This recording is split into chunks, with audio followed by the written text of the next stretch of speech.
পরবর্তী প্রশ্ন হচ্ছে, ইসলামী জনশক্তি রপ্তানি ব্যবসা কি হালাল?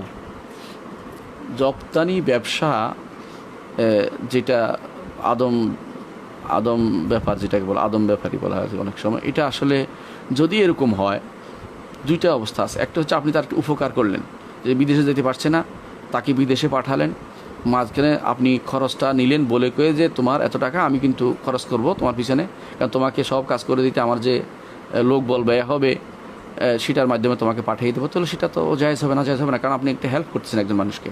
কিন্তু বেশিরভাগ আদম ব্যাপারীগুলো তারা কিন্তু এই কাজটি করে না।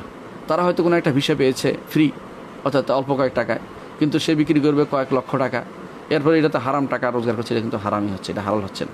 যেই টাকা তার খরচ হয়েছে এর বাইরে তার চলাফেরার উঠা বসার দোকান খরচ যেটা হিসাব করে যদি কোনো একটা অংশ ধরে যে এত টাকা বিক্রি করলে তার পোষাই যাবে কাজটা, তাহলে সেটা অনুসারে করতে পারে। কারণ হলো সে মানুষকে কেউ কারো হেল্প করবে না, কেউ কিনা বিনা কার জন্য কে বসে আছে, সেই হিসেবে সে তার সার্ভিস চার্জ হিসেবে যতটুকু নিতে পারবে সেটা শুধুমাত্র জায়েজ হবে।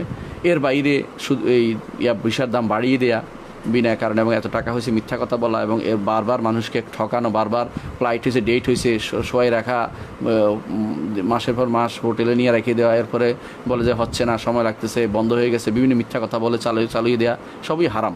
তো হালাল আছে আবার হারাম আছে, আপনি কোনটা করবেন সেটার উপর নির্ভর করবে।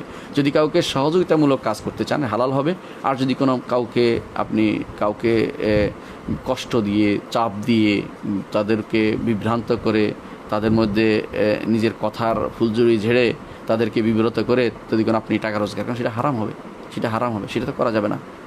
এটা কারণ হচ্ছে আপনার অন্যায়ের কারণ সেটা হারাম হয়ে গেছে। এই জন্য আপনি ধরেন কোনো শেখে আপনাকে, সৌদি আরবে কোনো লোকে আপনাকে দুইটা ভিসা দিল, যে তুই 2000 রিয়াল দে, আমি যেহেতু এটা মাকতাব আমলে খরচ দিছি তুই দিয়ে দে, যদিও এটা দেওয়ার নিয়ম নাই, কারণ এটা উনি খরচ করবেন, কারণ ওনার দরকার উনি করছেন। তাহলে সেটা আপনি দিয়ে যদি নিয়ে আসেন, এই 2000 টাকা দিয়ে এখান থেকে নিলেন আর খরচটা নিলেন, তাহলে এটা জায়েজ হলো, নিলেন। কিন্তু আপনি করলেন কি, 2000 টাকা দিয়ে কিনছেন, এখন পাইছেন, এখন আপনি 60 লাখ টাকা নেবেন, 20 লাখ টাকা, 50 লাখ, 15 লাখ টাকা, আপনি লাখ টাকা নিয়ে বসে রয়েছেন, কয়েক লাখ টাকা।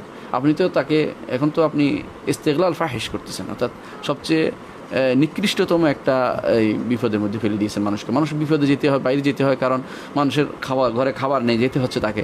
আপনি তাকে হেল্প করবেন, সহযোগিতা করবেন, তার থেকে অতটুকু নিতে পারেন যতটুকু আপনার তার খরচ হয়, বা আপনার খরচ করলে আপনার কাজে আসে, আপনার অফিসটা টিকে থাকে, এরকম আপনার জীবন দ্বারা। কিন্তু তাকে জুলুম করতে পারেন না, জুলুমের পর্যায়ে এমন কাজ করতে পারেন না। এই ব্যবসায় যাওয়া যাবে না, বরং আপনি খরচটা করতে পারবেন, অর্থাৎ আপনার খরচটা নিতে পারবেন। আপনাকে এই জনশক্তি রপ্তানির ক্ষেত্রে যে আপনার খরচ হবে, যেটাকে বলা হয়